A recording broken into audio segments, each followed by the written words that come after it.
Seja bem-vindo ao Uru Podcast.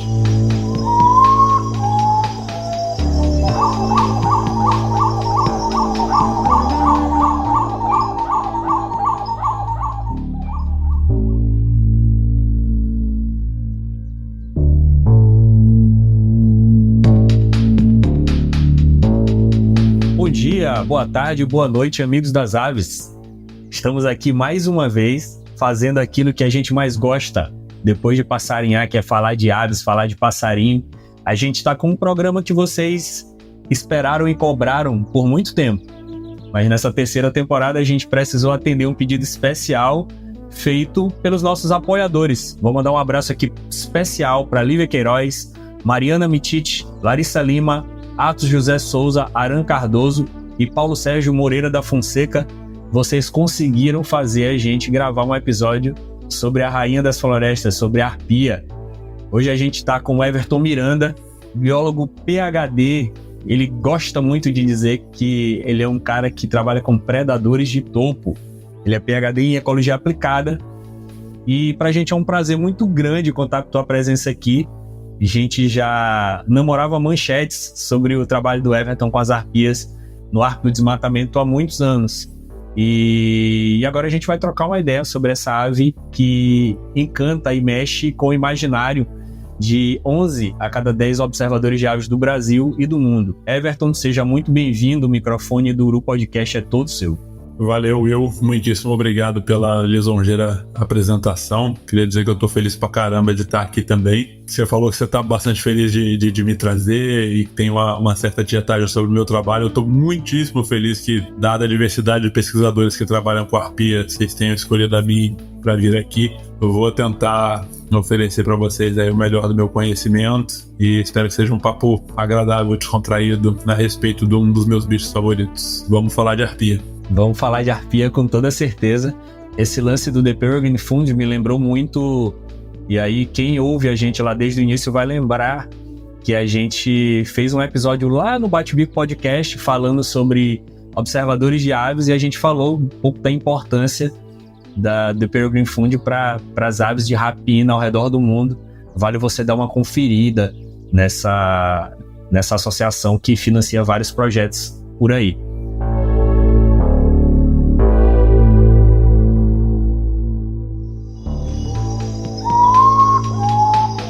Uru Podcast.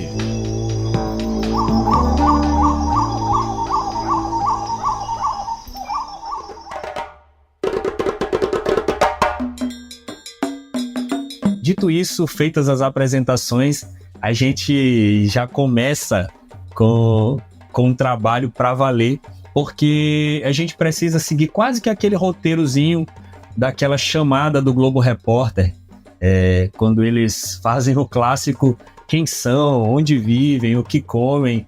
E aí eu preciso pedir para o Everton falar um pouquinho para o nosso ouvinte, aquele ouvinte leigo que ouviu falar da arpia muito de longe, falar um pouquinho que bicho é esse, onde é que o cara que quer ver uma arpia pode pensar em ficar tenso no meio da mata de verdade, onde é que esse bicho vive, algumas coisas que tu achas importante frisar sobre as características básicas dessa ave aí, Everton. Conta pra gente, por favor. Então, eu vou começar pela biologia do bicho, né? E depois a gente chega no como vê-las, né? A arpia é uma ave de rapina florestal, uma águia florestal, uma grande águia florestal, provavelmente a maior espécie de águia do mundo. Ela é um bicho que está associado à floresta tropical, correto? Então esse bicho ocorre em tudo que tem de floresta tropical no neotrópico, tá? No bioma floresta tropical do neotrópico tem ou tinha arpia. Mesmo no interior de paisagens em forma de savana, como por exemplo o Cerrado. Você pega, vamos usar um rio que historicamente tinha matas de galeria mais espessas, como São Francisco, certamente tinha arpia, né? A gente dispõe de evidência dessas coisas. Dito isso, e sabendo de onde até onde vai a floresta tropical no neotrópico, é aquela distribuição de essencialmente todos os bichos, né? Sul do México até o norte da Argentina. Aí no meio do caminho a gente vai passar pelas florestas tropicais da América Central, que são muitíssimo diversas. Sopé dos Andes, Amazônia, partes do que a gente chama de junga aqui no Brasil, frequentemente, né? Aquelas florestas pré-andinas de montanha, florestas nebulares, e Mata Atlântica. A arpia, sendo uma ave de floresta tropical, é estritamente especializada no consumo de preguiças. Esses animais representam 50% a 80% da dieta das arpias na natureza. A gente conhece variação em cima disso, a gente conhece, enfim, um ninho ou outro que consome uma quantidade maior de tatus, por exemplo, por estar localizado numa região de borda, né? De borda de floresta e pastagem antrópica às vezes. Mas fora dessas exceções, desse 1%, a arpia é uma matadora de preguiças, da nossa grande diversidade de preguiças que existe no neotrópico. Os outros % aí da dieta delas são representados por primatas de maior porte, né? Aí a gente pode colocar os macacos-aranha, o macaco barrigudo, o bugio, o que mais? O prego e assim por diante. Aí vocês poderiam me perguntar, mesmo os adultos, tá? As pessoas tendem a subestimar o tamanho de uma preguiça, mas uma preguiça adulta não é tipo do tamanho do seu gato, ela é o triplo do seu gato. Uma preguiça adulta tem tipo 9 quilos, um bicho bem grande vai ter 11. Então assim, não é uma presa fácil para arpia, na verdade as arpias falham em predar as preguiças que elas detectam em 45% das ocasiões de ataque. Então, mesmo, enfim, que a gente considere olhe com um olhar excessivamente humano e trate uma preguiça como um animal indefeso, não é. Alguns dos nossos colegas, inclusive, têm registros de preguiças que mataram arpias. Acho que existem pelo menos 3 registros desse tipo. Bom, elas vivem nas florestas tropicais do neotrópico, elas comem essencialmente preguiça e alguns outros vertebrados do dossel, principalmente macacos, depois as preguiças. Elas nidificam nas maiores árvores dos ecossistemas onde habitam, né? Sempre as maiores emergentes, tá? Isso pode ser uma árvore de 17 metros na Bodoquena, pode ser uma árvore de 45 metros na Amazônia. Os dois extremos existem. Bom, para ver uma arpia, a arpia já está extinta em mais de 40% da sua distribuição histórica. Na Mata Atlântica ela ocorre em 1% da sua distribuição histórica e a Amazônia hoje representa 93% da sua distribuição histórica. Então, se você quer ver uma arpia, chances são de que você veja na Amazônia, mas nem em todas as áreas da Amazônia tem arpias habituadas. Na Mata Atlântica, você só tem chances realistas dentro do complexo de reservas de Soretama e Linhares, no Espírito Santo. É a última população de arpia funcional que a gente conhece na Mata Atlântica. Outras áreas têm 1, 2 ninhos isolados. Talvez Soretama e Linhares juntas tenham uma dezena, talvez mais ninhos. Então, se você quiser ver uma arpia, você tem chances na Amazônia. Normalmente essa chance é bem ruim, porque não vai ter bicho habituado, então o legal é você tentar entrar em contato com, enfim, um guia local, alguém que tenha acesso a um ninho, né? E tendo acesso a um ninho, normalmente o avistamento é garantido, pelo menos durante uma parte do ciclo reprodutivo. Eu posso detalhar isso melhor mais pra frente quando a gente falar de turismo.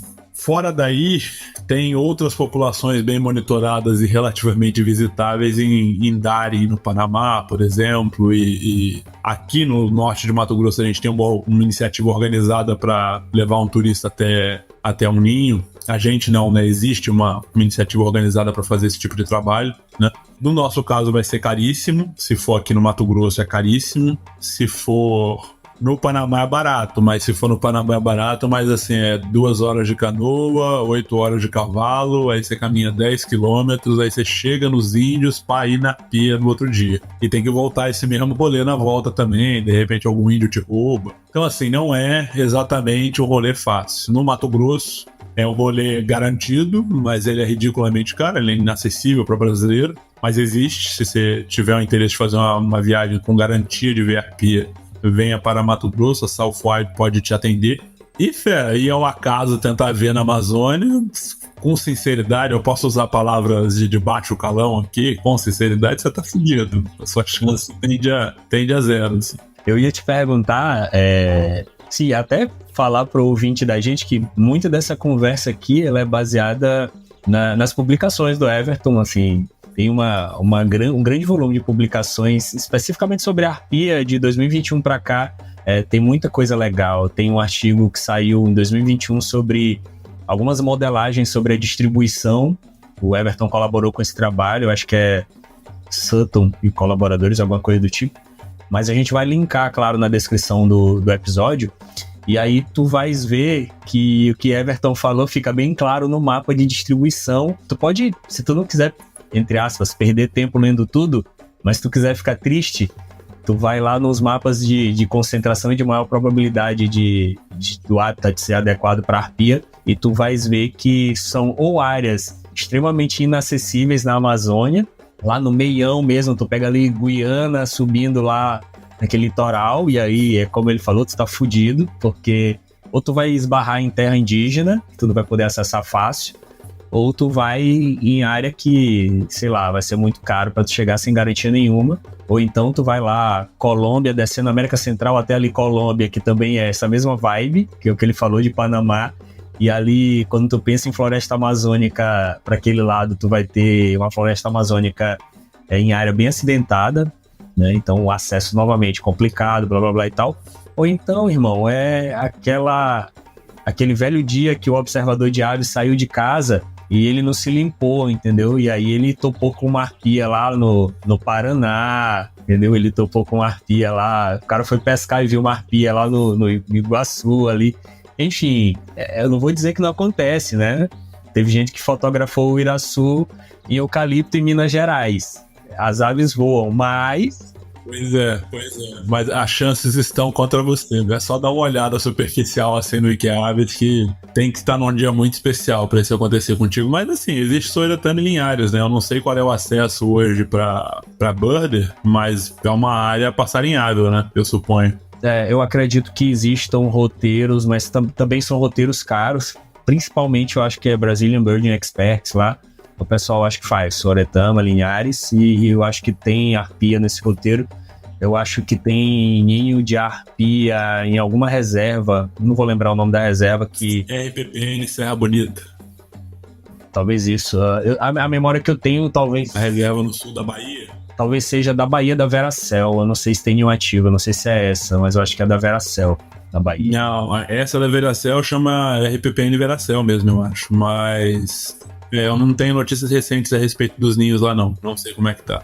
De qualquer forma, é bem o que tu falaste. O lugar que a gente tem arpia pra ver mesmo, com garantia, é norte do Mato Grosso mesmo, quando a gente fala de arpia no Brasil. Norte do Mato Grosso. Aí todos os ouvintes devem estar pensando, porque eu falei que é caro, todo mundo deve estar se perguntando, mas caro quanto? Ó, 15 mil reais pra você ficar aqui 3 dias. Não, eu ia te perguntar isso, se era mais caro do que ver a onça no Pantanal, que é um rolê também que a galera faz. É mais ou menos a mesma coisa.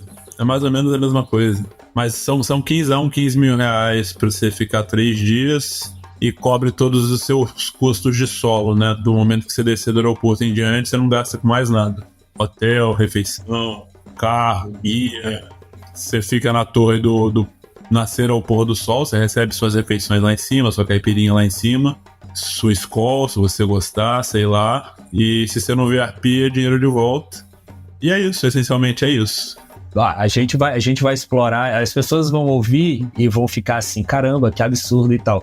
Mas a gente vai falar da outra face dessa moeda mais pra frente quando a gente falar de turismo, que inclusive nesse pacote de artigos, tem um artigo muito bom sobre turismo relacionado com a arpia e tal, e a importância disso para a conservação.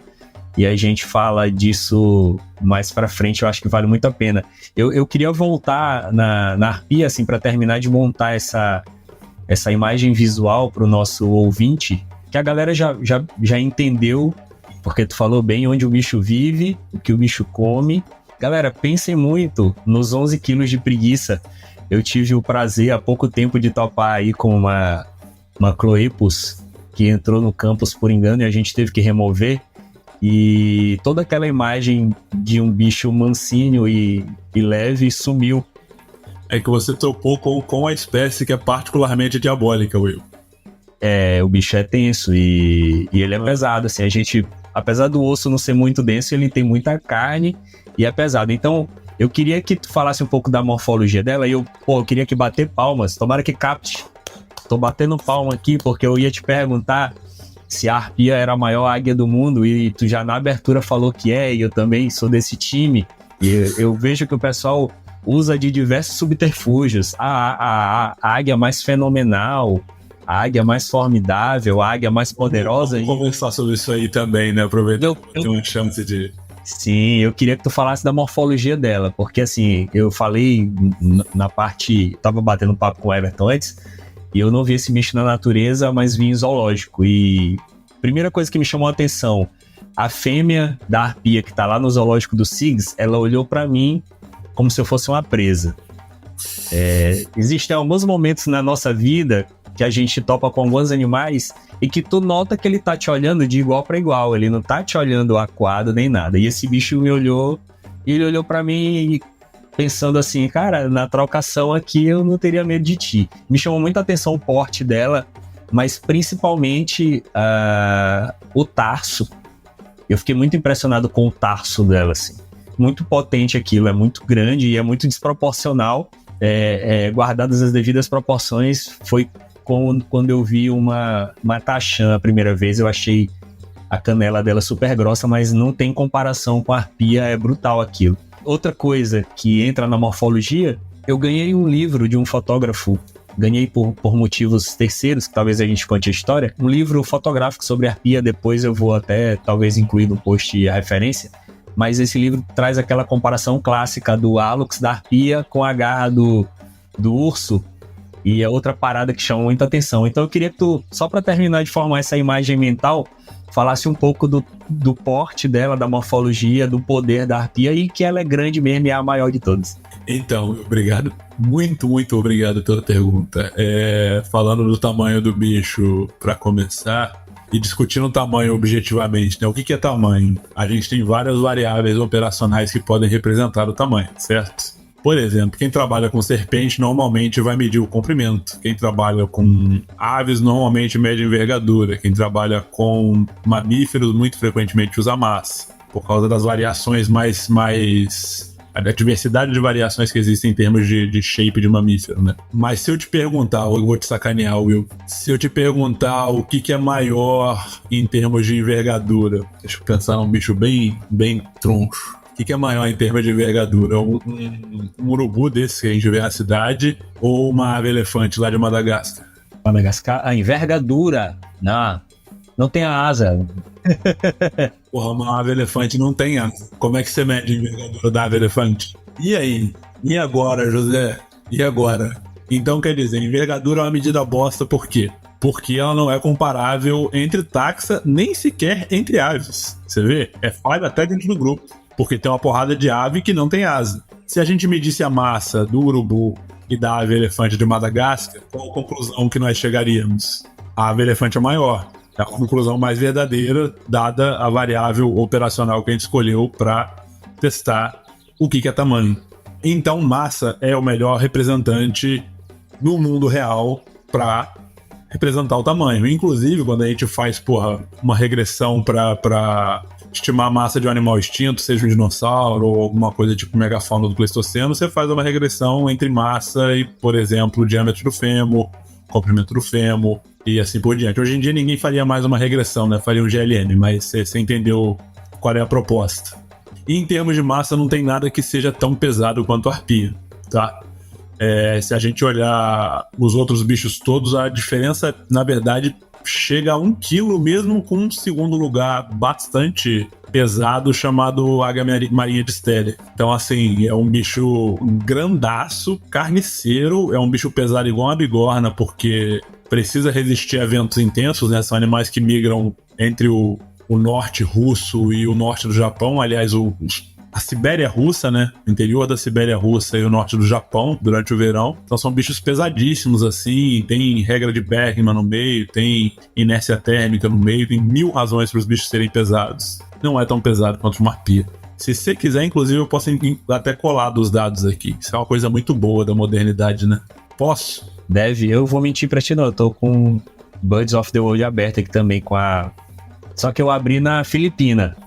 Não, mas abre na águia marinha de Steller aí, porque o que eu tenho aqui é dado bruto, entendeu? O que você vai ter aí é o storytelling. Manja? Deixa eu dar uma olhada, me dá um segundinho. Isso aqui são os metadados de um artigo no qual eu tô mexendo hoje, tá, Will? E isso aqui não inclui... Eu não incluí... Só explicando aqui pra quem tá ouvindo a gente, eu tive recentemente num evento em Foz do Iguaçu, onde a gente pesou algumas dezenas de arpia pra coletar dado morfométrico, tá? São animais de cativeiro.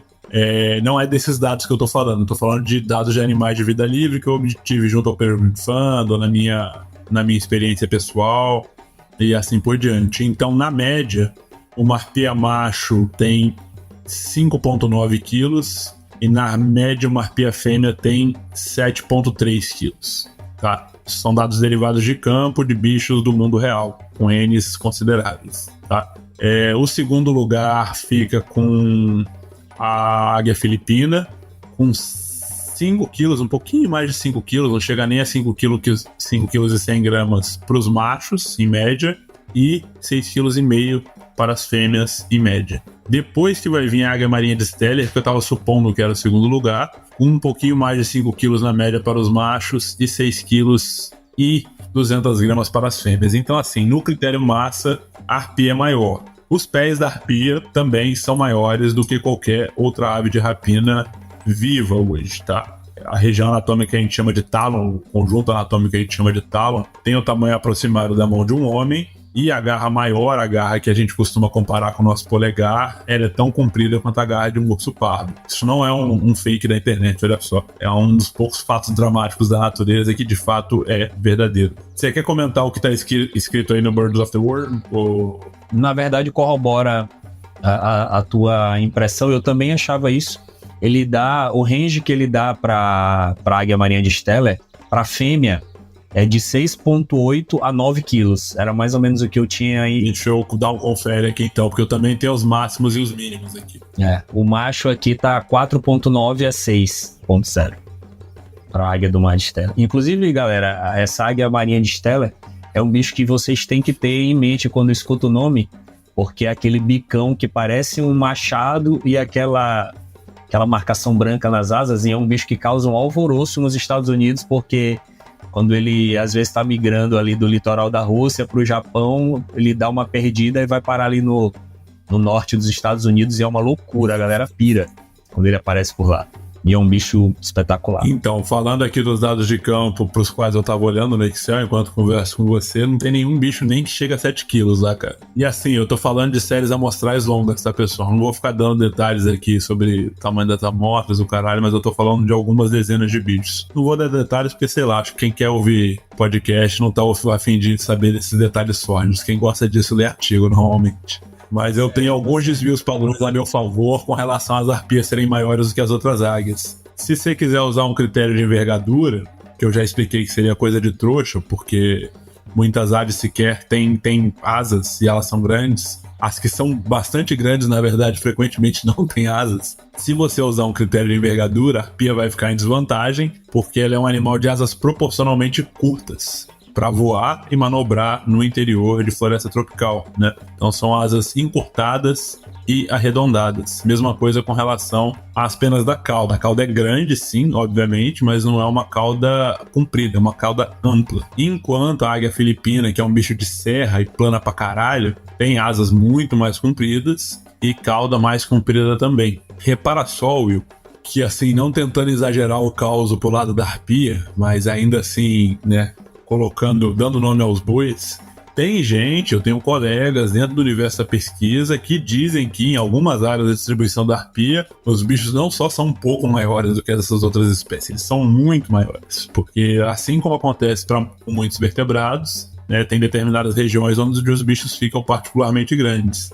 E eu tenho colegas que dizem que, por exemplo, as arpias de Sierra Mataca na Venezuela são um monstro de uma arpia velha, né? Essencialmente um dragão emplumado pelos céus de Sierra Mataca. Aí tem aquela história, assim, esses bichos não foi pesado e medido de maneira sistemática, isso chegou à literatura científica. Um colega de trabalho que me disse, né? E eu deixo vocês com o mesmo grau de ceticismo que eu tenho com essas coisas, né? A gente precisa de um pouco mais que isso para demonstrar fatos, né? E, enfim, a beleza da ciência é justamente isso. Falando mais de morfologia, a arpia tem um counter shading bem classicão, assim, de bucho branco e dorso escuro, né? Elas têm as pernas carijó, preto e branco.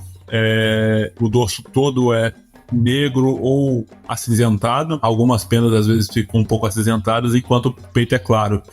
A região do colarinho é completamente cinza e é uma característica bem típica dos adultos. Cinza não, preta, desculpa. E é uma característica bem típica dos adultos ter essa faixa completamente formada e ajuda também a diferenciar esse bicho do Morphinus caso a sua foto seja uma bosta. Se você vê um colar incompleto numa foto merda, você provavelmente tá olhando pro Morphinus, que é um bicho grande também, tá? Ele costuma parecer pequeno porque ele é comparado à arpia, aí ele se fode, mas ele não é um bicho pequeno. Além disso, a arpia tem o disco facial mais desenvolvido de todas as espécies de ave de rapina que não corujas. É um disco facial retrátil. Obviamente, ele apresenta um mecanismo de captação de som que permite a ela caçar uma presa tão discreta quanto a fucking preguiça, né? Ninguém consegue nem ver uma preguiça, quem dirá ouvir, mas a arpia tem um aparato facial que permite ela ouvir as preguiças. E a arpia tem uma gravíssima assimetria no aparelho auditivo, tal qual as corujas, e tem também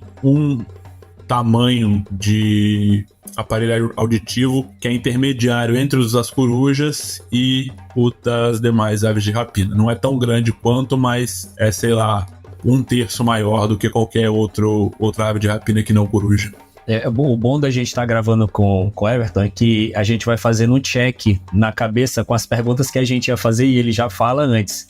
Eu era muito curioso para saber se a arpia tinha assimetria por causa do disco facial formadão e tal. Eu ficava, caramba, será que o dela é igual de coruja? Uma assimetria bem forte. Não, e de novo, não tão forte quanto a de uma coruja, mas tá lá. E é uma parada que a gente não vai achar em outros rapinantes menores, assim. A gente não tem ver o crânio desse bicho. Não, você vai achar uma suavíssima assimetria. Exato. E eu acho que é bem marcante. Tá por debaixo lá da estrutura, mas é bem marcante. Ainda sobre a potência da arpia, eu vou só deixar um causo, que é pro colega aí que tá ouvindo ficar com essa imagem bem formadinha sobre o tamanho. Eu nunca vi uma arpia na natureza, como eu falei para vocês. Mas fui fazer um trabalho de campo com uma etnia indígena chamada Wa-Guajá, aqui no interior do Maranhão, e a gente visitou essa área e eles tinham algumas penas de arpia, né? Tinham os relatos e tudo. E, assim, talvez você não consiga ter uma imagem desse indígena, mas eles são bem pequenos. São uma tribo nômade e tudo, então eles têm um shape bem pequeno, são índios, os adultos, 1,50 m de altura e tal. E o que eles falavam pra gente é que as arpias podiam carregar os filhos deles na mata. Então, para tu ter uma ideia de potência e de capacidade de carga de uma arpia, um índio que vive no meio da mata caçando, ele não planta nem nada, ele só caça, o cara é nômade lá, ele se caga de medo da arpia. Então, se o índio que tá lá dentro, ele se caga de medo da arpia pelo tamanho, é porque o bicho realmente é bastante grande. Então, tenham isso em mente quando vocês entrarem no YouTube e olharem aquelas comparações que as pessoas fazem até de águia careca com arpia, tá? Percebam o ridículo da situação. O ridículo da situação para a águia careca, né? Meramente sendo esculhambado, né, Will? Basicamente dá pra comparar com uma gaivota, né? A águia careca, se a gente quisesse comparar com um gaivotão, tava mais no rumo, enfim. E muitas outras aves de rapina que são super reificadas aí. A arpia é especial. Em termos de tamanho, o bicho é sinistro.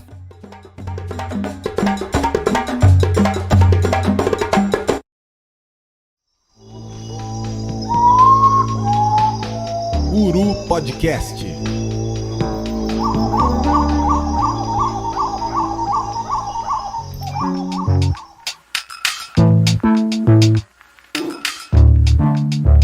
Eu ia te perguntar como que a arpia ficou grande, porque a gente tem um tópico, a galera não sabe, mas a gente parece bagunçado, mas a gente tem uma espécie de um roteiro, né, na conversa.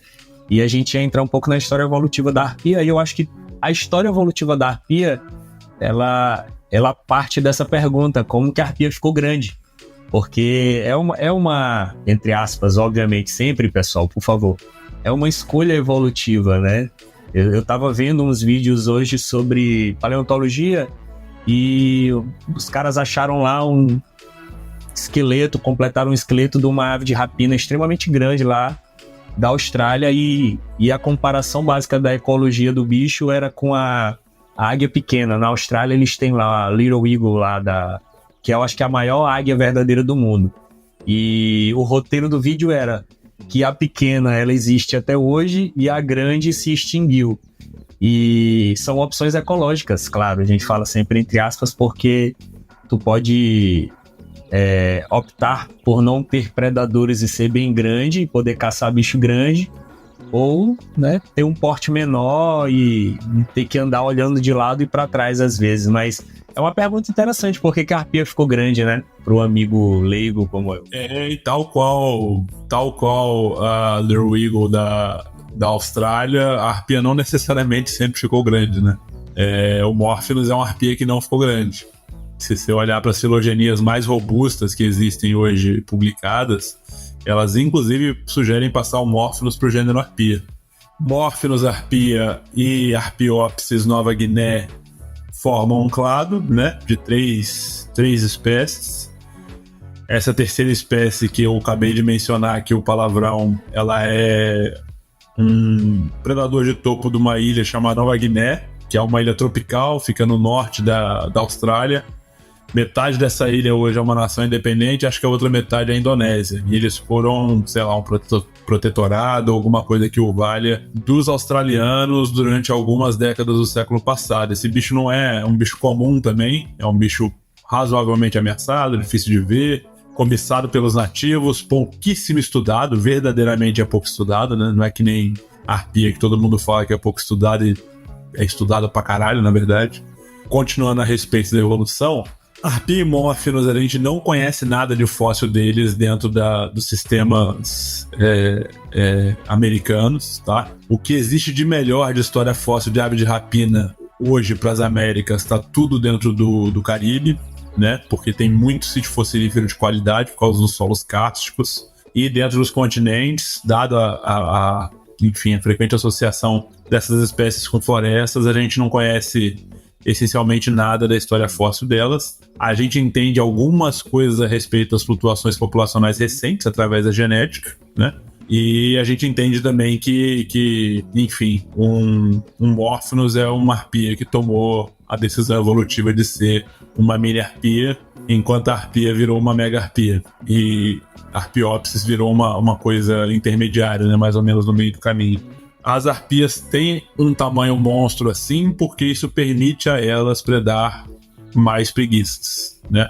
Predar preguiças mais eficientemente, perder menos vezes quando elas tentam predar uma preguiça. Vocês tenham em mente, caríssimos ouvintes, que quando uma preguiça se fode, quando ela é detectada por uma arpia, qual é a posição, qual é o modus operandi da preguiça, né? Ela tá de cabeça para baixo num galho, ora, é alguma vantagem, né? Você pensar que a ave de rapina vai ter que olhar para ela, mergulhar no ar, inverter em voo, pegar os bichos com o pé, desinverter e achar um lugar para pousar.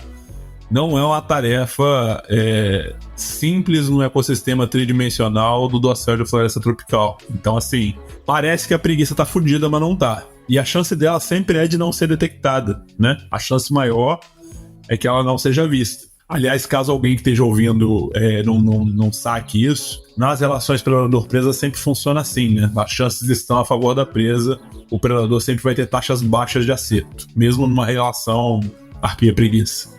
Porque não tem como funcionar de outra maneira, né? Simplesmente, em termos matemáticos, é impossível que funcione de qualquer outra forma. Então, a ineficiência vai estar sempre do lado do predador, a eficiência do lado da presa. Por quê? Porque se o predador dormir com fome, ele dorme com fome. Se a presa errar, ela morre. Então, o fator de seleção é mais intenso. A preguiça tá na vantagem, tá de cabeça para baixo. A arpia tem que fazer um cálculo considerável para chegar naquela posição ali, pegar a preguiça, matar, voar para uma rama próxima e, né, pousar lá com a preguiça desesperada tentando matar ela de volta. Para fazer isso é necessário uma quantidade considerável de força, certo? Força nunca é um assunto simples para a ave, né? Por quê? Por causa das restrições causadas pelo voo, correto? Você não vai encontrar ave que, dá uma cabeçada monstro uma na outra, igual um boião mascarado faz, porque não tem como, fera. Ou você voa ou você faz esse tipo de gracinha. E então, o que acontece? Para você adicionar alguma força em voo, você adiciona peso. A arpia evolutivamente adicionou uma quantidade extraordinária de peso aos seus pés, que a tornou uma ave capaz de tirar uma preguiça de um galho, né? A tarefa de remover a preguiça de um galho pode parecer uma tarefa trivial, mas eu digo para vocês, e quem tiver dúvidas pode conferir, existe evidência científica em vídeo, mas se uma onça pendurar numa preguiça pendurada, ela pode soltar todos os membros da árvore e manter só a boca ali em contato com a preguiça, usar todo o peso do corpo dela para tentar arrancar a preguiça do galho e ainda dar uma sacudidinha assim para dar uma judiada na preguiça. Depois dessa fala do Everton, eu vou ter que colocar o link daquele vídeo que viralizou da preguiça só com as patas traseiras no tronco da árvore, sustentando o peso dela todinho, com as garras soltas. Eu vou ter que linkar esse vídeo aí, porque todo mundo pensa que é fake. Eu acho que tem um desse, inclusive, Will, com um baby deitado no bucho da mãe. Ela fazendo prancha com um baby deitado nela. Se você der uma batata ali, ela come, tranquila, assim. Mas é isso, cara. É muito absurdo imaginar que a preguiça é essa monstruosidade toda de força. Tem a camuflagem, tem a força, tem o peso. E a invisibilidade. Porque assim, não é só tá camuflado. O bicho desce no chão pra cagar só pra não fazer barulho. Você tem ideia do nível da psicose evolutiva daquela criatura? Os bichos são ultra, hiper discretos, assim, a ponto de, enfim, todo mundo conhece, né? Forma a comunidade de algo no pelo dos brádipos e assim por diante. Então, é um bicho extraordinariamente discreto, invisível na floresta, e a arpia tem a habilidade de achar e, encontrando, remover ela de lá com a fúria de 1000 sóis. Como vocês devem imaginar, né, gente? Havendo muita preguiça, haverá muita arpia. Eu tô numa região aqui do sul do MT, por exemplo, que já não tem brádipos, mas tem cólipos em alta densidade, aqui no extremo norte de Mato Grosso. A densidade de arpia em floresta contínua é quase 5 ninhos a cada 10 mil hectares. Quase 5 ninhos a cada 100 km². É bastante coisa, né? 10 adultos a cada 100 km² é bastante coisa, equivalente a uma densidade boa de onça, o padrão BR aqui. Então enfim, e onde você tem uma área de baixada, assim, com 2 espécies de preguiça, produtividade primária no máximo, e uma heterogeneidade na paisagem, assim, no sentido de ter várias, como é que eu posso dizer, vários estágios sucessionais em mosaico na floresta, né? Quando você tem, por exemplo, uma área indígena, onde você tem pequenas coivaras, áreas contínuas, aí você consegue densidades ainda mais altas. Chega a 6, 7 ninhos a cada 10 mil hectares. Falando ainda de evolução, Will, se você me permitir, durante as modelagens, na primeira que eu fiz, apareceu o Caribe como uma área boa, assim, para arpia, porque tem as condições para as preguiças. E aí você poderia me dizer, pô, mas não tem preguiça no Caribe. Então, mas tinha, nossos ancestrais comeram todas, mas tinha uma porção de preguiça. E eu comentei, assim, brevemente na discussão do artigo, que dado que cabia arpia ali, provavelmente ali existiu, já que existia preguiça também, provavelmente ali tinha existido alguma ave de rapina que dava conta de comer essas coisas. E ao longo dos últimos anos eu tive o prazer de ver eles descrevendo 2 espécies de águias gigantes lá do Caribe que eu já sabia que existiam. Olha que divertido. Essa parte é boa pra gente colocar nos cortes do episódio, porque casa com ter um sítio fossilífero legal e poder fazer uma modelagem bem feita, né? Eu sei que vai aparecer. Pois é, né? Você vê que tipo, o nicho tá ali, saca? O nicho tá ali. E aí você olha pro sistema e você fala, bom, tem, sei lá, 4, 5 espécies descritas de preguiças terrícolas e arborícolas pro Caribe. Algumas das ilhas do Caribe são boas para uma ave de rapina tropical. Aí falaste bastante em densidade de ninho e tudo, a gente deve entrar na questão da reprodução já, mas eu vou aproveitar só para fazer um comentário do que falaste, porque eu já comentei anteriormente falando desse artigo da modelagem, e tu falaste sobre se tiver uma baixada e tiver uma variedade de mosaico, de espécies e tudo, e nesse trabalho de modelagem parece que os 3 principais fatores que podem ser usados para predição, né, de potencial habitat da arpia é isso, né, uma baixada extensa, com pouca variação de altitude, né, ela não gosta de ambientes muito acidentados, tem uma variação boa, tem que ter uma variedade boa de mosaico de espécies de árvores, né? Sempre que eu ouvi falar em arpia para presença, a questão da presença de árvores muito altas com diâmetro muito grande, e aí eu fiquei muito, eu lembro, durante muito tempo eu fiquei muito preocupado, porque eu pensei, cara, a gente não vai ter arpia daqui a 50 anos, porque não vai ter onde elas nidificarem. Isso vem, assim, de uma sequência de conversas, e eu já falei isso no episódio passado, que eu fui criando na minha cabeça, é uma construção que o leigo vai criando com o passar do tempo, porque a gente pensa assim, para ter esse bicho aqui, primeiro a gente pensa só que ele precisa ter o que comer, mas a gente não imagina em tudo que envolve. E quando a gente gravou com o Menck sobre micrasto, a gente comentou sobre a disputa por cavidades no Pantanal, onde tinha muito lugar que as araras azuis disputavam cavidades de nidificação com micrasto, e micrasto predava, filhote, etc. E que as caixas ninho foram um sucesso para psitacídeo por isso, porque não tinha onde nidificar. E a gente gravou pato mergulhão, e a galera tava falando sobre usar a caixa ninho, porque já não tinha em margem de rio a árvore com diâmetro para gerar cavidades naturais, etc.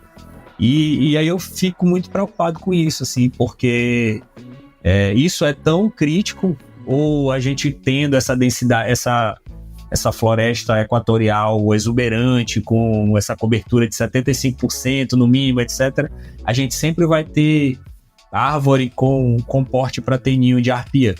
Qual é a tua imagem aí sobre isso? Qual é a tua impressão? Vamos lá, começando, eu queria comentar as duas coisas. Vamos falar primeiro das predições dos modelos do meu queridíssimo Sutton, e depois a gente fala dos ninhos em particular. Só explicando assim a lendária diarreia de artigos dos últimos 2 anos. Eu fiz doutorado, e aí eu parei tipo uma porrada de artigo de arpia, eu já estava fazendo antes, aí no doutorado eu fiz mais 7, minha tese eram 9, e eu ainda fiz uns depois, né? Então, tipo, é artigo pra caralho que rolou nesses anos. Não quer dizer que eu sou o Helder dos Arpintos, que... Enfim, tem um monte de gente mexendo também com bicho, só que eu tava quase que estritamente dedicado à arpia ao longo desses últimos anos. Dos últimos, 7 anos. E assim que eu terminei meu doc e virei PhD, o Sutton me convidou para ser um sombra ali na tese dele, para dar uma moral para ele, porque o Sutton é mais um data cruncher do que um cara que manja arpia. E ele queria tocar uma série de, enfim, modelos preditivos. O Sutton, como eu, é um cientista muitíssimo prolífico. Aí ele pegou meu esforço e dobrou. E aí virou, enfim, o raio da publicação sobre arpia. Eu me concentrei sobre uma série bastante diversa de aspectos. O Sutton se concentrou sobre o que a gente chama de ecologia da distribuição, talvez, que é um nome muito engraçado para dizer que você está caçando um fantasma. Como você disse, meu caríssimo Will, os bichos têm uma correlação relativamente alta com baixada, pouco acidentada, bastante tropical, uma diversidade relativamente alta num bosque que tenha partes maduras, né? Se eu te perguntasse qual é a distribuição ideal de uma preguiça, você ia dar exatamente essa mesma resposta. Aí eu pergunto pra você, a arpia tá ali porque ela gosta daquele climinha agradável, ou ela tá ali por causa da preguiça? Eu, Everton Miranda, acho que se a preguiça fosse um bicho montês, a arpia ia estar na montanha. Mas ela não é, saca? A preguiça, por suas restrições fisiológicas, por ser um endotérmico imperfeito, digamos assim, né, por não ser plenamente capaz de regular a sua temperatura corporal, não ocorre em áreas de altitude, é um bicho de baixada, e sendo um folívoro, ela precisa de um ecossistema que produza folha pra caralho, né? Não pensem que porque um bicho é folívoro, ele simplesmente come a floresta, ele é seletivo, né? Então, numa floresta tropical, tem o que a preguiça come. E aí eu acho que tudo que existe daí em diante é correlação. Aí você poderia falar assim, porra, Everton, mas você só acha? Não, eu não só acho, né? O Sutton existe por uma razão na minha vida. E aí a gente meteu a cara de fazer. Aí o que aconteceu? Queira Deus que esse podcast nunca vaze pro mundo de língua inglesa, pro Sutton não ficar puto. Mas o que acontece? Veja bem, quando a gente fez a modelagem modelando pelas presas, ao invés de modelar pelos fatores climáticos, adivinha só o que aconteceu, meu caríssimo Will? Os modelos ficaram vastamente superiores. Eles não ficaram como eles eram antes. Eles tinham, enfim, qualidades enormes, mas eles ficaram, assim, bastante melhores usando só presa. E aí o Sutton falou, pô, beleza, tu tava certo, filha da puta, mas Não tem como a gente pegar e publicar isso aqui, porque isso aqui invalida o resto da tese inteira, né? Eu na banca ia falar isso pra ele. Porra, velho, então se eu usasse só o último capítulo, não, os outros você põe fogo. Você publica esse e o resto você pode pôr fogo tranquilo. Eu na banca ia falar uma parada assim. Enfim, tem coisas, meu caro Will, dentro de uma modelagem. Vamos só pegar aqui alguns aspectos de uma modelagem, tá? Por exemplo, ó, quando eu olho pra Colepus, tem Colepus na Mata Atlântica? Não tem. Colepus a preguiça de 2 dedos. Não tem na Mata Atlântica, correto? Quando eu lanço os pontos no mapa, o mapa não dá conta de saber que não tem, saca? Eu tenho que fazer um corte. Tem Bradipus em Mato Grosso? Não tem Bradipus em Mato Grosso. A distribuição do Bradipus acaba lá em cima. De novo, eu tenho que fazer um corte. O Sutton não fez nenhum desses cortes para os modelos de presa ficarem equivalentes aos modelos climáticos e ele passar batido, entendeu? Mas assim, no fim do dia, onde tiver muita preguiça, vai ter muita arpia. Os fatores climáticos, velho, eles estão lá para as preguiças, que são quase que organismos fotossintetizantes. Mas quem regula o sistema inteiro são elas. Qualquer lugar tropicalzaço, assim, tenha densidades boas de preguiça e tenha, um macaco abundante que seja, já era. Vai ter arpia pra caralho. Aí existe a exceção que eu te falei, né, do tatu, mas até hoje, até onde o conhecimento científico vai, é exceção. E Everton, mesmo nesses ninhos em borda que tem essas arpias que aprenderam a caçar tatu, esses bichos estão predando o quê? É Eufractus, ou é galinha, ou sei lá o quê? Eles... Depende de onde você estiver, cara, na distribuição. Nos ninhos que eu monitorei pessoalmente, tá tudo rabo mole e... Era tudo rabo mole e peba, era numa razão assim de 30/5, vamos colocar. Vamos entrar na questão da reprodução, porque... Falando nos ninhos, então, os bichos são exigentes, né, em termos de seleção de árvores para a nidificação. Elas nidificam, como eu disse, nas maiores árvores de cada um dos ecossistemas que habitam. Na Amazônia, isso se restringe a um número muito modesto de 16, 18 espécies, né? A gente pode adicionar uma espécie a essa lista todo ano, né, com um monitoramento mais apropriado na Bolívia, na Colômbia, mas assim, para um ecossistema que tem entre 10 e 16 mil espécies de árvore, a gente tem que concordar que mesmo que esse número dobre com o monitoramento nos próximos anos, ele vai continuar sendo uma merda do número baixo, né? Então, assim, é uma seleção relativamente restrita de árvores emergentes. Normalmente são árvores com ciclo de vida relativamente longo, né? Existem exceções para isso, a gente vai comentar ao longo dos próximos minutos, mas eu tô falando de árvores grandes, normalmente árvores com fuste longo, com tronco longo. Esse tronco, em média, é mais longo do que um indivíduo da mesma espécie na mesma região. A copa, mais larga, em média, que o indivíduo da mesma espécie na mesma região. Mais alta também, tá? Com relação à forquilha principal, sempre tende a ser uma forquilha em forma de T, tá? Quanto mais abertos forem os galhos da primeira forquilha, maior a chance de uma arpia fazer ninho nesta árvore. Essa primeira forquilha costuma ter entre 3 e 5 galhos, e normalmente pelo menos um deles vai estar bem abaixo de 45 graus. Vai ser bem menos inclinado do que 45 graus. Forquilha estilo plataforma, praticamente, né? Uma base. Uma forquilha estilo plataforma. Pensa num T enorme, é uma árvore que a arpia gosta. Isso serve para abrigar o ninho. O ninho é um dos maiores que existem entre todas as aves de rapina moderna. Não tá nem perto de ser o maior, mas ele fica talvez num top 10, alguma coisa assim. Mas os ninhos têm em média 1,49 m de diâmetro por 1 metro de altura. E tem ninhos que chegam a 2,40 m, por exemplo, de diâmetro.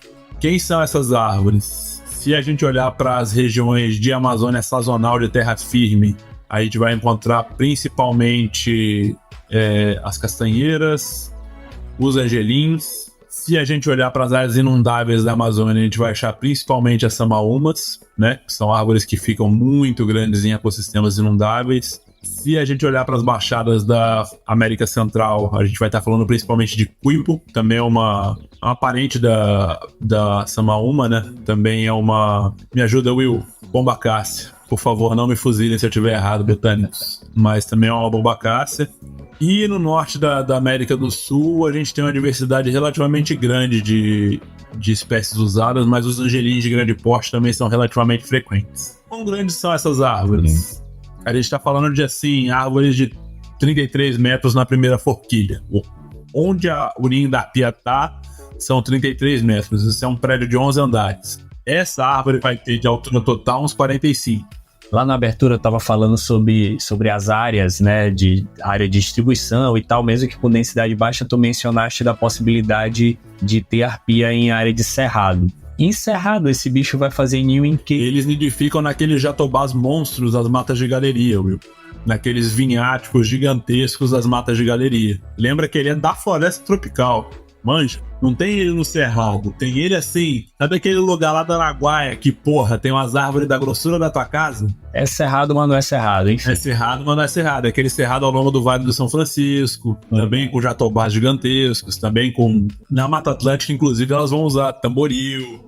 Vai ter lecitide lá, essas árvores ficam grandes pra caramba. Justamente. Tem essas lecitidáceas grandes, na verdade, elas são bem típicas de floresta tropical, né? E o equivalente da castanheira nos bosques atlânticos, que é uma lecitidácea chamada... Puta que pariu, me fugiu o nome agora. Lecites pisones, que também fica monstra. É a sapucaia. É, a Lecites pisones é a sapucaia. Sapucaia, justamente. Ficou um monstro de uma árvore velha e eu tenho a impressão de que talvez historicamente fosse utilizado pelas arpias na Mata Atlântica. Falando ainda de nidificação, o processo de nidificação da arpia é o mais longo de todas as aves conhecidas hoje. Não tem nenhum bicho que tenha um processo tão longo quanto o da arpia. Elas põem 1 ou 2 ovos. Elas sempre chocam só um, como é bastante típico das águias de maior porte, né? Ocorre um processo que a gente conhece como cainismo, onde um irmão mata o outro no caso de ambos os ovos nascerem, mas não é típico que nasçam ambos os ovos, normalmente só um deles nasce. Esse filhote vai voar com cerca de 4 meses no caso dos machos e cerca de 6 meses no caso das fêmeas. O filhote já dá conta de se alimentar sozinho a partir de 3 meses e meio, mais ou menos. A fêmea estimula bastante que ele consiga fazê-lo por conta própria, quanto antes. E é mais ou menos com 3 meses e meio que a fêmea volta a caçar por conta própria, né? 3 meses e meio depois de ter chocado um ovo por não menos que 56 dias. Então a gente está falando de 5 meses e meio sentado cuidando do júnior.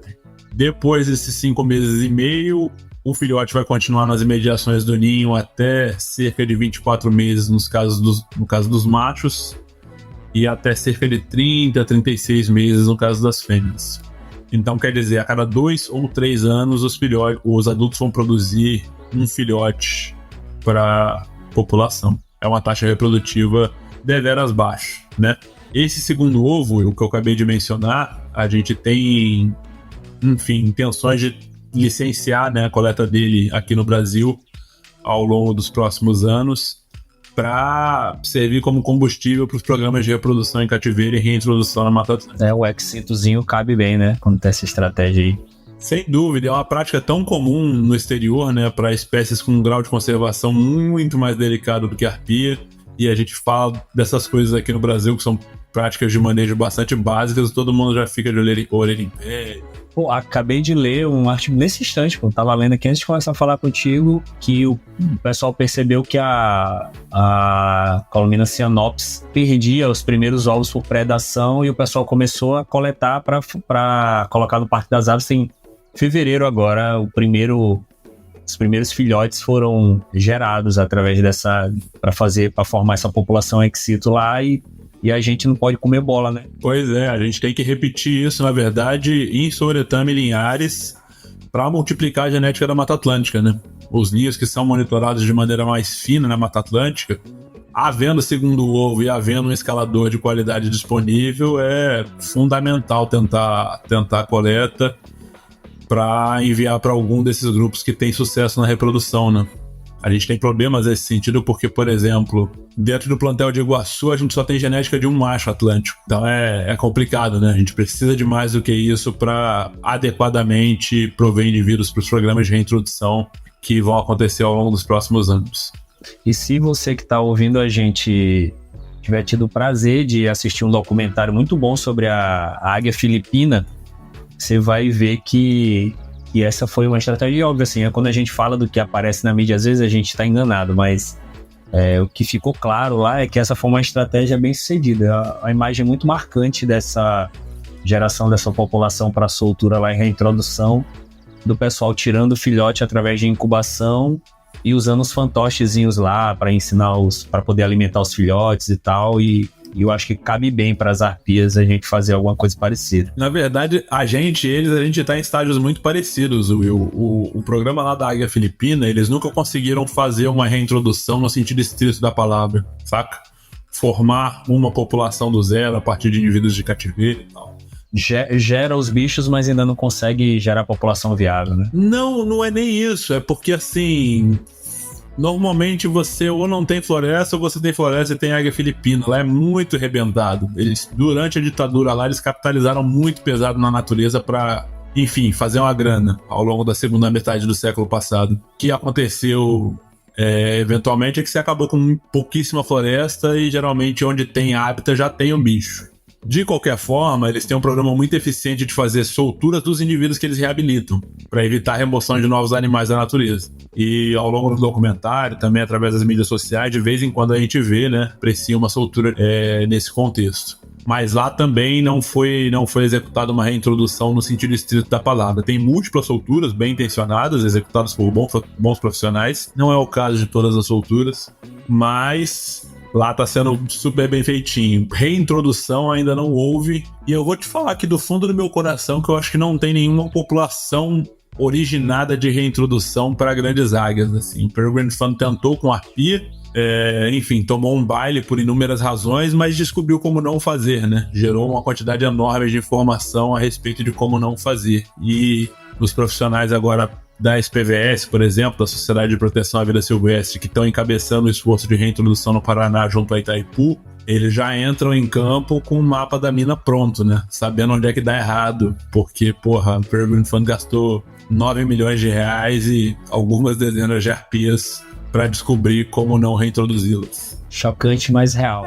Mas é isso, conservação é isso. Quem vende o contrário tá ganhando a grana no Instagram, né? Vamos ver até quando dura. Reintrodução e conservação é isso aí, infelizmente. Tem uma cena famosa, muito famosa, talvez os mais jovens se choquem ao saber, que é uma ceninha assim de um livro famosíssimo de conservação chamado The Song of the Dodo. A Canção do Dodô. Talvez você conheça, talvez não. Se você não conhece, leia. Puta livro.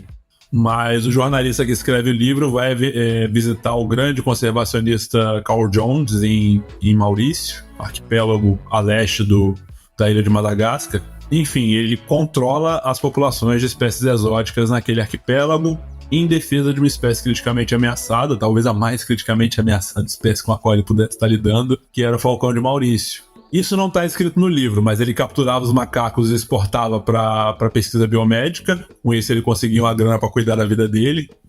Não está escrito no livro por razões óbvias, né? Eu provavelmente vou ser chicoteado por estar falando essas coisas e achando bonito. E, além disso, ele tinha um programa de controle de outra espécie exótica que é um mangusto. Você sabe o que é um mangusto, Will?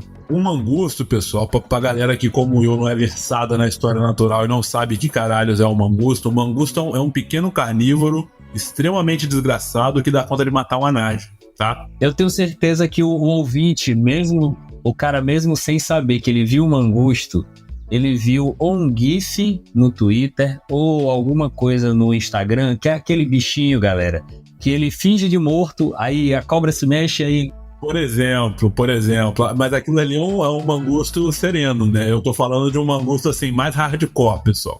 Imagina um mangusto do MMA, assim. Enfim, existe um mangusto introduzido lá e o Carl Jones está trabalhando na supressão dos mangustos. Só que o jornalista que está acompanhando ele não tem a mais puta ideia, né, do que supressão de mangusto significa.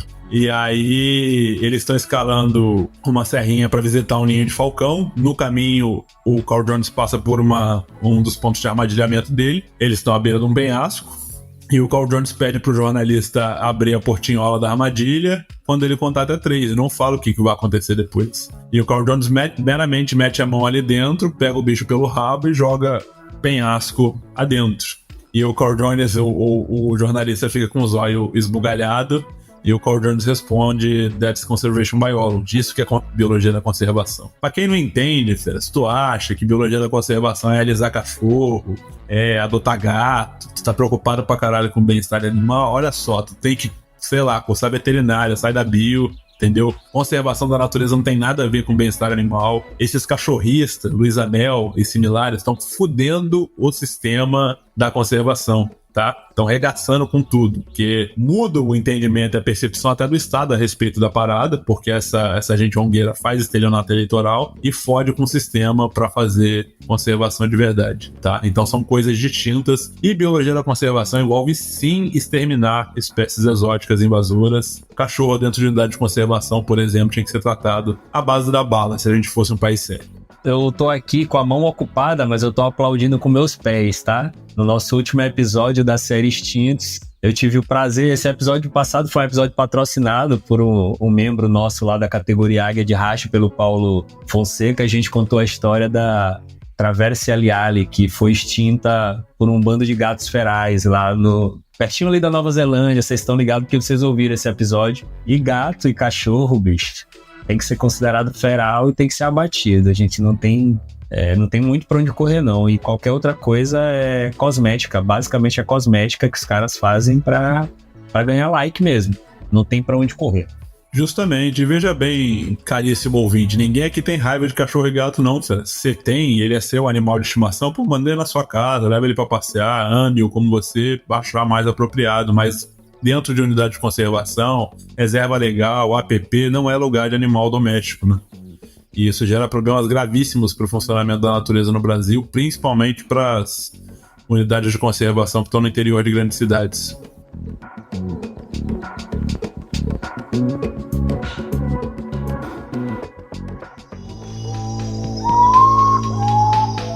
Guru Podcast.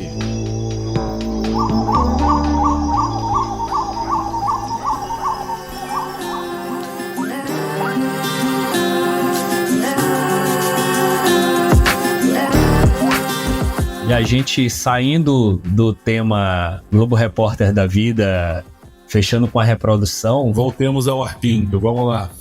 A gente já falou de morfologia, a gente já falou muito da ecologia da arpia. Você já tem uma imagem mental muito boa, melhor que a que eu tinha antes do episódio. Você já sabe o que ela come, já sabe o que ela carrega. Você já sabe como a reprodução dela é complicada e difícil, porque ela precisa achar uma árvore muito alta, com uma forquilha muito boa.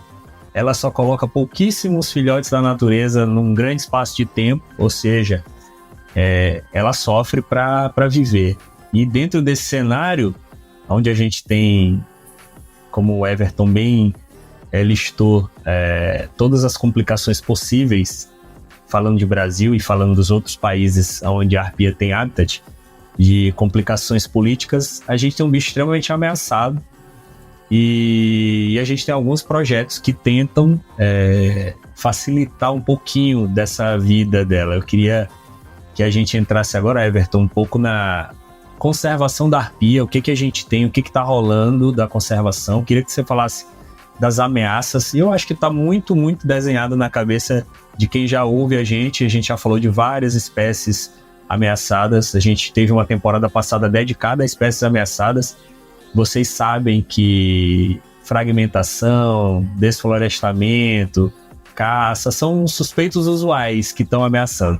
Mas a gente precisa que o Everton fale pra gente da intensidade, né? E aí, de novo, naquele boom de artigos, tem um artigo muito bom que a gente vai deixar o link, que fala muito bem, primeiro, sobre pressão de caça. Tem muita gente que acha que ninguém mata arpia porque ninguém come arpia, né? Que é uma percepção às vezes equivocada, porque a gente tem criadores que acham que a arpia pode detonar um rebanho, e não é o grande criador que pensa isso, geralmente é o pequeno criador. Enfim, a gente tem quem caça por troféu. Eu conheço alguns que matariam a primeira arpia que cruzasse o caminho deles só para tirar uma foto e botar num grupo de WhatsApp de outros caçadores. A gente tem isso no Brasil. Tem muita gente que não tem essa vivência de Amazônia real, a Amazônia mesmo, aqui, ali da fronteira do Maranhão com o Pará. A Amazônia é profunda. Exatamente.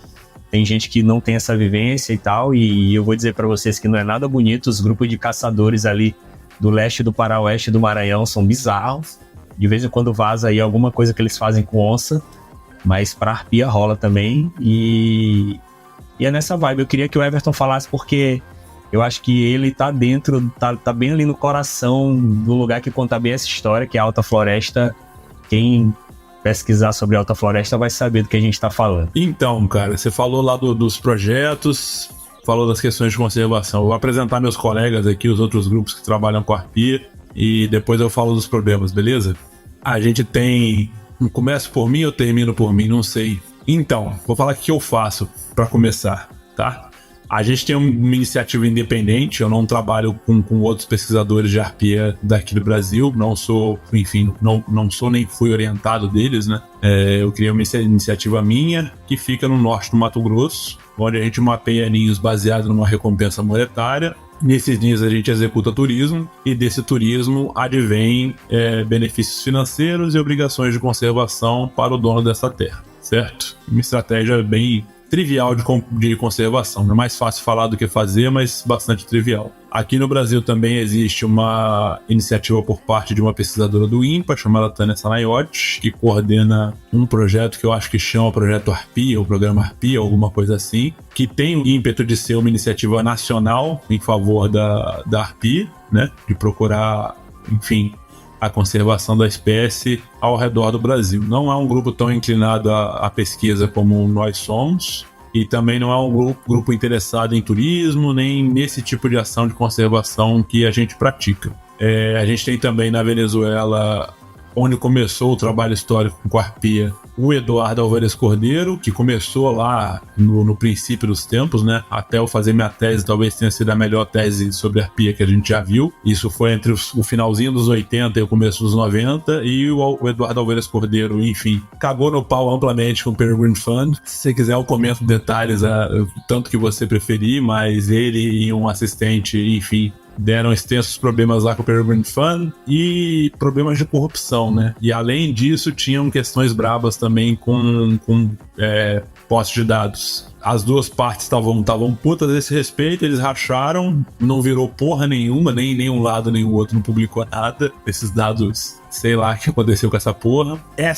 Vamos dizer assim, esse conjunto de ninhos foi herdado por um veterinário venezuelano chamado Alexander Blanco, que foi até ganhador do Whitley e hoje toca um programa na Venezuela focado em conservação da natureza. O Eduardo, aliás, o Alexander já faz uma coisa mais voltada para educação, não é um cara da pesquisa também, é um cara que educa as pessoas a respeito de arpia e monitora uma série de ninhos. Que mais?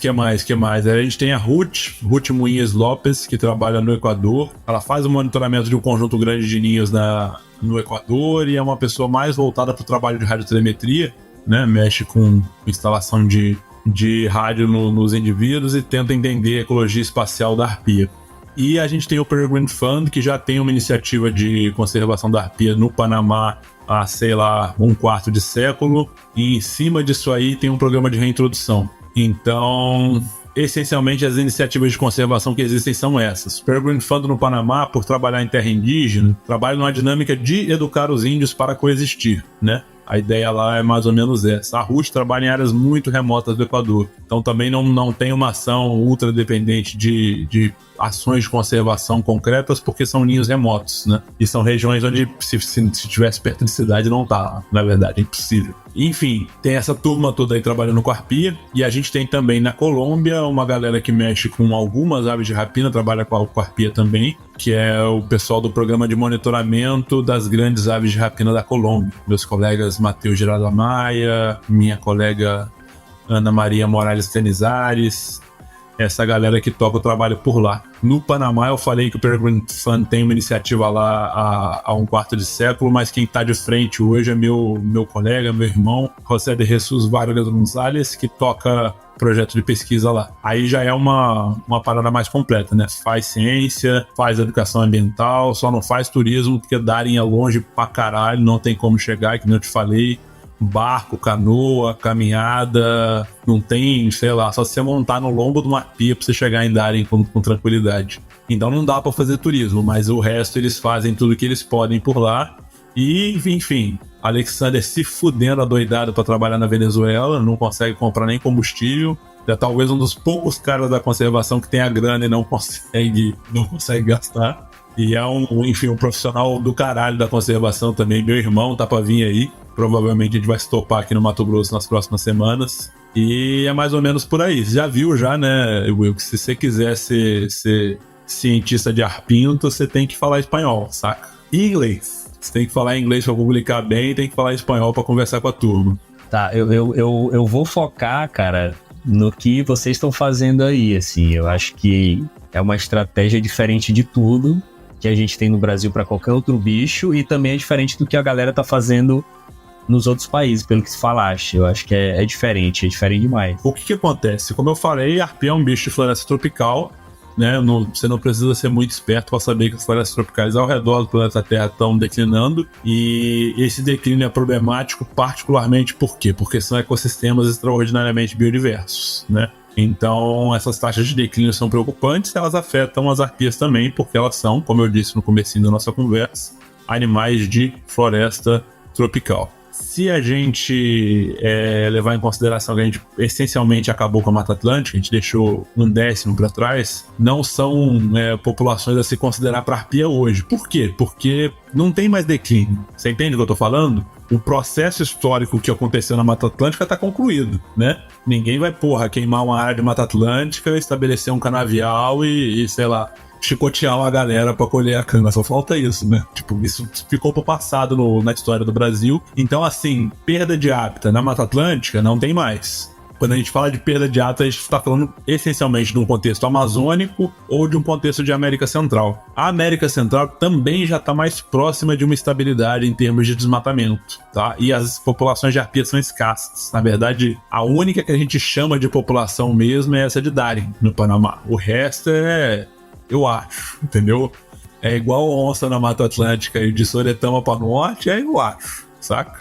E para sul também, no Rio de Janeiro não tem nada, São Paulo só tem alguns poucos parques e tal. Então, o contexto de conservação de arpia para América Central é esse também, né? A gente fica sabendo de um ninho a cada 5, 10 anos, enquanto em Darien tem uma puta população robusta, né? Atípica até, de tão monstra que é. E aí a gente tem a Amazônia, tá? A Amazônia são 93% das arpias que existem, para começar aí a conversa, certo? Então assim, se você tá preocupado com conservação e com arpia, preste atenção na Amazônia. Quais são as 3 principais frentes de ameaça na Amazônia? A primeira delas, abate, tiro, tá? Por que o povo dá tiro em arpia? Porque eles querem, porque eles olham a arpia e falam, nossa, é enorme, queria ver com a mão. Tiro, aí olha com a mão, joga dentro do mato e vai embora. Pode parecer muitíssimo estranho pra você, sudestino, vegano, né? O seu calçado de couro não animal, muito bonito e tal. Tem maior apreço pela filosofia de vida de vocês. Mas a gente que está no arco do desmatamento considera a arpia meramente um pombo carnívoro voador que eventualmente come uma galinha. É um bicho trivial dentro do contexto da existência dele. Como o próprio amazônico diz, o que Deus dá nunca acaba, né? Estão falando para ele há 30 ou 40 anos que o desmatamento da Amazônia vai causar um apocalipse na face da Terra. Até hoje não aconteceu. Então ele tem um ceticismo até que está fomentado por certa razão, dado o entendimento limitado de mundo que ele tem. Então, tiro, tá? Primeira ameaça. Ah, mas pra quê? Geralmente pra nada, chefe. Se você futucar o pra quê mesmo, você não arruma nada. Entendeu? É porque eu queria ver com a mão, aí eu vi e chega. Num caso ou outro, o cara vai falar, poderia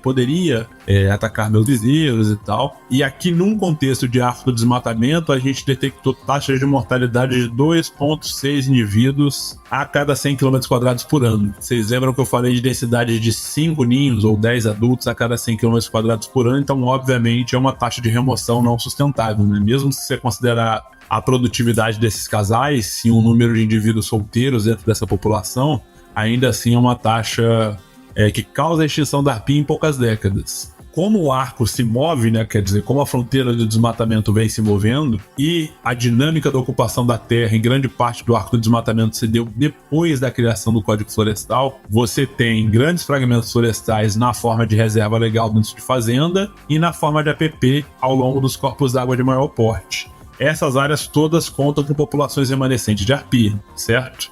Então, depois de consolidado o desmatamento, você ainda tem bicho e você ainda tem o risco do abate, certo? A gente estava falando a respeito da morfologia da arpia mais cedo. Dado que a arpia é um bicho muito pesado, como eu disse para vocês, é essencialmente uma bigorna com asa projetada para arrancar uma preguiça de um galho. Se eu colocar esse bicho voando muito tempo, ele se cansa muito depressa. Então a arpia é uma ave bastante sedentária. Elas não voam frequentemente. Se o cara chegar pra você assim, falar que ele viu uma arpia planando, ó, cuidado. Muito cuidado, tá? Eu só não vou esculhambar amplamente, porque tem um cara que eu confio no Brasil, que é o Pedro Scherer Neto, que me disse que já viu. Então, assim, não esculhambarei amplamente, mas assim, eu, Everton Miranda, nunca vi, tá? Pra mim, a arpia não plana. Dado esse comportamento, esses bichos ficam empolerados por, porra, fera, você passou de manhã, você vai ver ela lá de novo no pôr do sol, no mesmo puleiro. Elas são bem de boas assim mesmo. E outra, se ela matar uma presa e enquanto ela estiver comendo, ela achar uma preguiça, ela não vai embora. Ela vai esperar o dia da fome pra matar aquela preguiça. Vai ficar filmando a preguiça e vai esperar a hora da fome pra matar ela. Isso dá ao colono, o paranaense migrado do Arco do Desmatamento, o bolsominion amaldiçoado que vive hoje no Arco, ampla oportunidade de olhar a arpia, pensar. Aí ele foi almoçar, buscou a espingarda, voltou, tava lá ainda. Ele falou, pô, eu tenho que ver com a mão, eu não aguento mais. E aí tiro na arpia e a arpia morta, né? Felizmente, a nossa estratégia de conservação aqui baixou em, sei lá, 1/100º do que era nessa taxa de abate, porque a gente tem um programa de comunicação bastante efetivo aqui no Nortão do Mato Grosso, com anúncio no rádio, cartaz, palestra para cooperativa de castanheiro, caralho a quatro, para todo mundo saber que a gente paga uma recompensa de R$500 se você encontrar um ninho de arpia. E aí a turma deixou de matar porque, né, vai que... E hoje em dia já é muito raro, né? Essas ocorrências não são tão comuns quanto elas eram quando eu vim morar aqui. Pra vocês terem uma ideia, assim, dado o tamanho da minha área de estudo, que é quase o norte do Mato Grosso inteiro, a taxa antiga representava umas 80 arpias por ano, que hoje em dia são umas 3. É chocante demais. E assim, pra quem conhece um pouco a área... Doideira, né, Will? É impressionante e assim... Não é Luiz Amel, é ciência. Faz com que a gente entenda a dificuldade que é de... Porque assim, a dimensão é muito diferente. A gente pega um carro, eu pego um carro, saio daqui de São Luís, eu dirijo 600 quilômetros até Imperatriz, por exemplo, e aí eu dirijo mais, sei lá, mais 600 entrando no Pará. Eu dirijo 1.000 quilômetros, 1.200 quilômetros, eu não vou ter nada de arpia. Assim...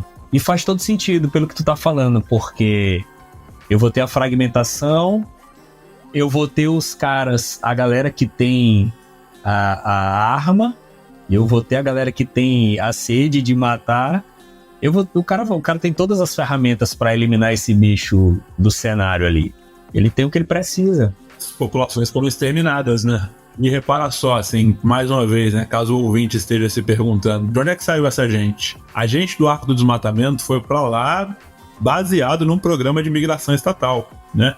O Estado brasileiro, durante a ditadura militar, mandou 4 milhões de pessoas imigradas para a Amazônia, né? Com incentivo, sem incentivo, enfim, de muitas maneiras distintas, mas a fundação do Arco do Desmatamento foi um plano dentro da perspectiva do integrar para não entregar, né? Virou um desintegrar por desintegrar. Essa galera veio aqui através desses projetos de governo, com cidades planejadas que foram fundadas ao longo de todo o Arco do Desmatamento para a colonização da Amazônia, porque aqui não haviam pessoas, né? Dentro do entendimento dos militares, os índios não eram pessoas. Então o arco surge, essas pessoas estão aqui, elas não vão deixar de estar na semana que vem, na verdade elas foram trazidas enquanto heróis, e caso você, esquerdopata, esteja muito afim agora de dar um chilique e colocar a culpa na ditadura, saiba que nosso queridíssimo presidente Lula continuou o processo com os assentamentos através do INCRA, né? Continuou o processo, continuou trazendo gente, e a reforma agrária do Arco do Desmatamento, ela criou um cenário rural onde a gente tem 50 minifúndios para cada um latifúndio, correto? 50 minifúndios para cada um latifúndio ou 50 sítios da agricultura familiar para cada um grande latifundiário. Logo, a gente tem um problemaço de 50 espingardas dando tiro em arpia, saca? E não interessa o pão esquerdopata você seja, o quanto você ame a agricultura familiar, que você beije na boca da Luísa Mel e o caralho, não deixa de ser verdade, entendeu? É um problema com o qual a gente tem que lidar e é um problema ambiental grave criado pelos assentamentos no arco do desmatamento, tá? Fazer reforma agrária não vem livre de custos na área ambiental. Na verdade, essa grande discussão aí, e a gente teve uma conversa sobre isso quando a gente estava falando, olha só, de Aleopipsita xantops com Cabral no episódio passado, que são as escolhas que são feitas para desenvolver o país. E se essa escolha estiver mirando em ocupação da Amazônia, fatalmente a gente está falando de destruição da Amazônia também. Independente de lado, independente de qualquer coisa, vocês podem pensar em termos de Belo Monte, em termos de assentamento do INCRA na Amazônia, não vai ter lado, o que vai ter é destruição, entendeu? Não vai ter muito debate. Justamente, meu caríssimo Will, justamente. A questão é o quanto, entendeu? O que vai ser o baseline do futuro? Porque o código não é o suficiente, você concorda? Dentro da dinâmica do Brasil hoje, a gente acha que o código não é o suficiente, porque se o cara, dentro do código, ele ainda poderia tirar 20%, né? E se o Estado persegue desmatamento zero, se isso não é um cinismo, se isso é real, perseguir um desmatamento sério não é um objetivo cínico, é real, então o código não serve. Então a gente tem que pensar em outra dinâmica, saca? E coisas como Belo Monte ou um assentamento são altamente impactantes. Só que eu posso te falar uma parada, cara? Uma mina de diamantes não é. Uma mina de diamantes tem 60 hectares. Uma grande, tá? E aí eu te pergunto, eu não vou cometer o risco de responder, mas eu te pergunto, Will, você acha que tem uma chance, num país com 130 milhões de pobres, você acha que tem uma chance de ficar diamante dentro da terra, baseado em repressão? Claro que não. Eu respondo por você. Né? Eu entendo a necessidade da repressão, principalmente no momento atual, né? Porque a situação de fato estava deveras esculhambada, mas a gente vai ter que dar uma vazão, né? Vai ter que dar uma vazão para direcionar a riqueza que a gente tem para as pessoas que não têm, saca? É muito fácil eu falar aqui do meu ar-condicionado, do meu salário em dólar, que não é para fazer, que não é para derrubar, que não é para desmatar, mas, mano, a gente mora num país com 130 milhões de pobres, saca? A gente precisa resolver esse problema para resolver os problemas ambientais. E essa pontuação precisa ser feita de novo, porque a gente falando de biologia da conservação, a gente precisa falar pro incauto, porque sempre vai ter um ouvinte incauto. Biologia da conservação também é isso. É lidar com a realidade do nosso país, da maneira como ela é. Você tem que ter em mente que as coisas não vão ser como estão escritas nos livros. Tem uma questão social muito importante no Brasil. E a merda é que o livro só te ensina uma solução tosca, né, Will? Qual é a solução do livro? Ah, não, projetinho aqui e tal, e... Quando tem a solução. É sempre isso. Afinal, assim, não tem por que o livro te ensinar a ser estadista, mas a pessoa tem que entender que no mundo real, sendo você ambientalista, tá? Você ouvinte, tem que entender que no mundo real, quem diz não sempre, não tem nem emprego, entendeu? Ele nem é consultado. Se você disser não sempre, você nem senta no Planalto pra conversar com ninguém, mesmo que os membros da banca lá sejam veganos, tá? Você esteja sentado entre amigos. Tem que fazer concessões, não tem jeito. Tá? O mundo tem espaço finito, a gente compreende isso e age conforme. E Everton, a gente tá beliscando ali as 2 horas de gravação e a gente vai transformar isso, claro, num tempo mais palatável pro ouvinte. Eu vou avançar para te perguntar. A gente falou da vida como ela é aqui, então eu vou te perguntar.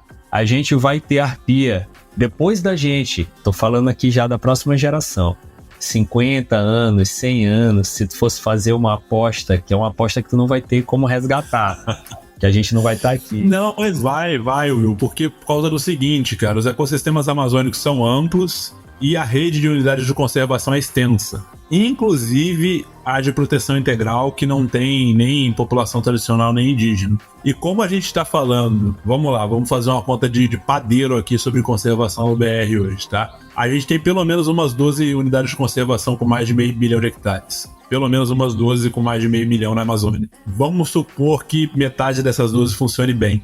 Parece satisfatório para você ou você quer menos? Tá bom, eu acho que tá bom. Metadinha funcionando bem parece razoável, né? Pô, metadinha vai dar 300... Não, peraí.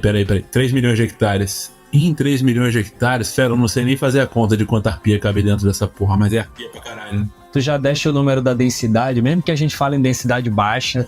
Porque se você pensar numa densidade, vamos supor que a densidade que eu tenho aqui no sul seja padrão para a Amazônia, porque não é, provavelmente tem mais alta, tá? Para norte. E tem mais baixa também. E no Maranhão, por exemplo, provavelmente tem mais baixa. Se tu pegar essa área toda, multiplicar pela densidade mais baixa, eu acho que ela ainda não entra. Não, ainda é bicho infinito. Ainda é arpia pra caralho. Aí você poderia falar, Everton, mas tem, por exemplo, o problema da remoção de árvores ninhos, né? Eu expliquei pra vocês qual era a morfologia dessas árvores e digo, baseado nessa morfologia, fustilongo, forquilha lá em cima, etc, etc, 93% delas são árvores comercialmente interessantes.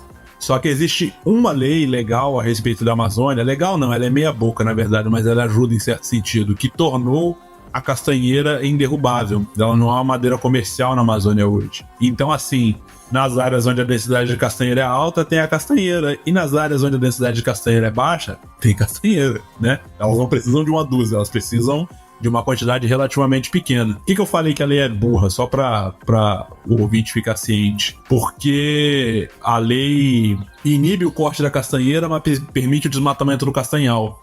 E a castanheira no pasto não reproduz. Então, ela vira um zumbi, né? Demograficamente irrelevante quando ela está fora de área florestal. Mas ela não é removida enquanto espécie madeirável, o que torna ela um remanescente interessante para a nidificação da arpia em áreas que que já sofreram extração de madeira. E essas áreas, Will, elas costumam ter densidades consideravelmente boas de presa. Normalmente, na verdade, se o corte seletivo for bem feito, for inteligente e não afetar a árvore ninho, chances são de que as arpias nidifiquem imediatamente, porque essa perda de rota de fuga para os macacos e preguiças aumenta o acesso delas, né, a esses animais. Então, se você fizer um manejo de impacto reduzido, deixar os ninhos de arpia e torar o pau adiante, elas comem até engordar. A esperança para arpia, então. A esperança, dentro do ecossistema amazônico, que eu não considero assim...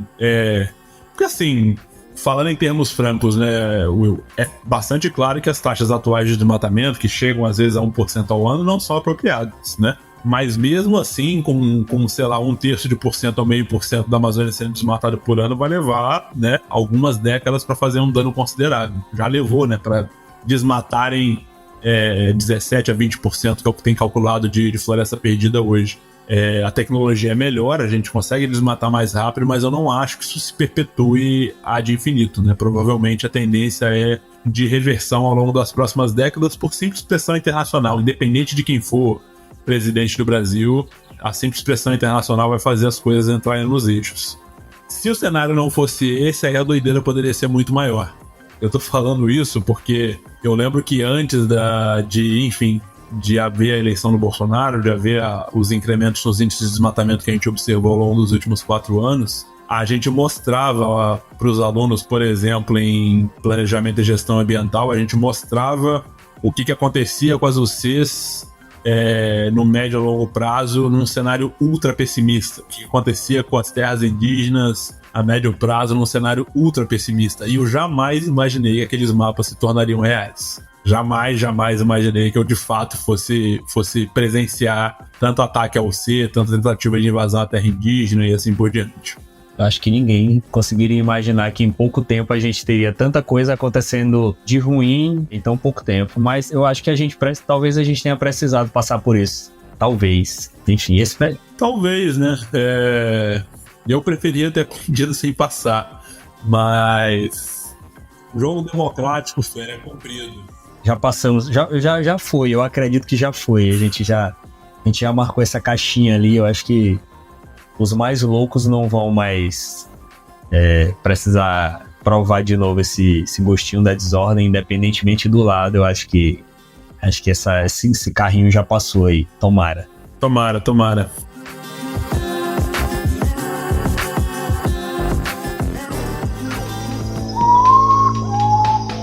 Guru Podcast.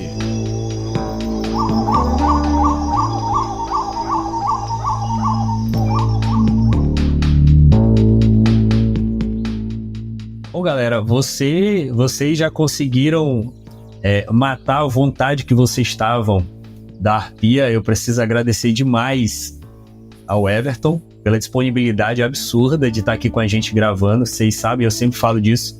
As nossas gravações, elas dependem do tempo dos nossos convidados, é um tempo precioso. Esse pedaço vai sair, esse tempo do Everton é um tempo em dólar, é um tempo caro. No podcast não tem orçamento para isso, e para a gente isso é muito luxuoso. Então, Everton, eu reforço aqui o nosso agradecimento em nome de toda a equipe do Uru Podcast. Muito obrigado por estar com a gente falando da Arpia aqui hoje. Um grande abraço de verdade. Eu que agradeço, foi um prazer conversar com vocês, foi um prazer te conhecer também, bater um papo contigo. Você parece uma pessoa muito agradável, espero ter outras chances de a gente bater um papo. Queria agradecer aos ouvintes, né, aos demais fascinados por essa incrível espécie de ave de rapina. Eu gosto muito também. Os últimos 7 anos foram uma bela overdose de arpia, então hoje em dia eu tô pegando mais leve, mas eu queria, enfim, desejar a melhor sorte para todos vocês aí, caso tentem avistá-la. Se vierem aqui no Mato Grosso, manda um abraço. De repente a gente consegue se ver. Galera, anotem na agenda de vocês os detalhes para fazer essa visita, porque vale muito a pena. Quem já teve o prazer de conhecer aquele pedaço ali, apesar de ouvir falar em muita coisa ruim, é uma parada especial. Além da arpia, tem muito bicho bacana. E é com esse convite e com essa vibe que a gente encerra mais esse episódio da 3ª temporada do Uru Podcast. Queria aproveitar esse encerramento para agradecer a todos vocês que participaram do Avistar 2023, que deram um abraço lá na gente, que trocaram uma ideia, e dizer que ano que vem a gente vai estar de novo nesse evento sensacional, tá? Até a próxima. Um abraço para todo mundo.